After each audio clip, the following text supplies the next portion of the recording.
Every experience you've ever had, every moment you've ever lived, began as an unseen image in the mind.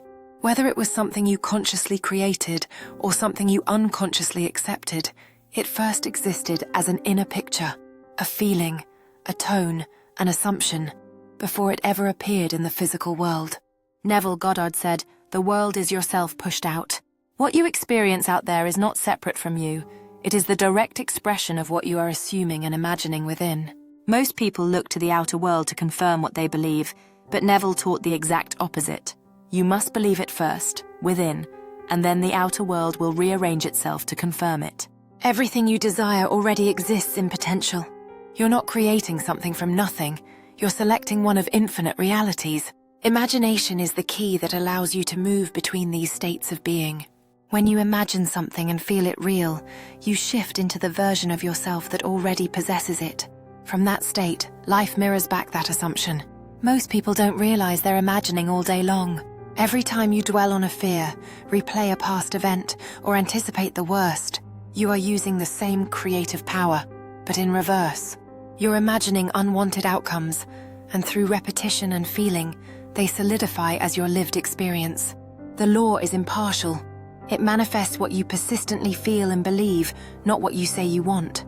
Neville said, "Change your conception of yourself, and you will automatically change the world in which you live." The outer world is fixed by your inner identity. If you see yourself as lucky, favored, successful, loved, life will conspire to match that inner conviction.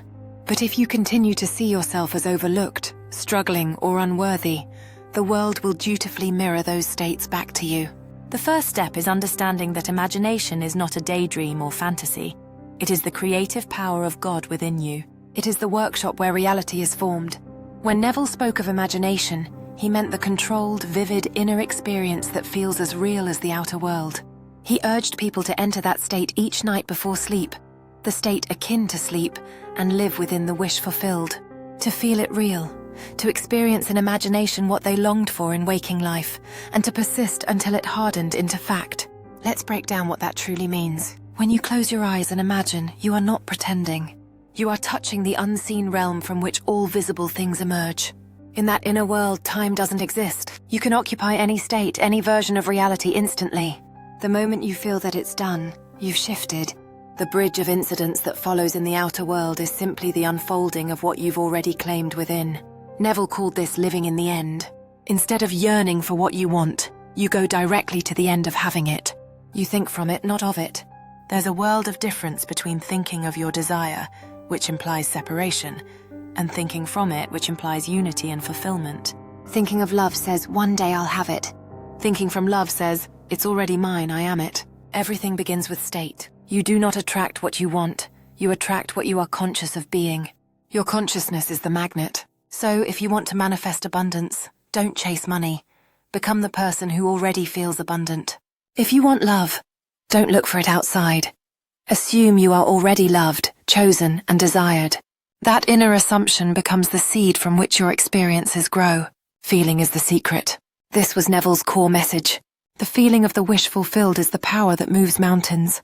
Words alone are empty unless they carry the emotional charge of belief. When you feel something deeply, your subconscious accepts it as truth, and once accepted, it must express itself. The subconscious has no choice. It's like fertile soil that brings forth whatever seed you plant. You cannot plant a seed of fear and expect a harvest of peace. You cannot dwell in the feeling of lack and expect abundance. You cannot keep rehearsing rejection and expect love.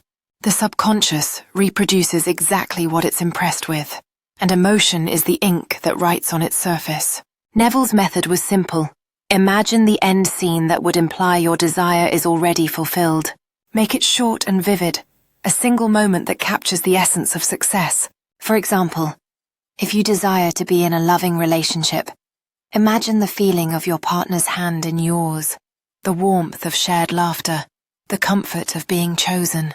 If you want to manifest a new home, imagine standing in it, smelling the air, feeling the texture of the walls, hearing the echoes of your footsteps.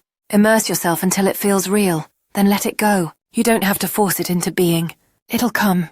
Every step taken with faith brings you closer to what you desire. Embrace the journey and remain open to the signs that guide you toward your dreams.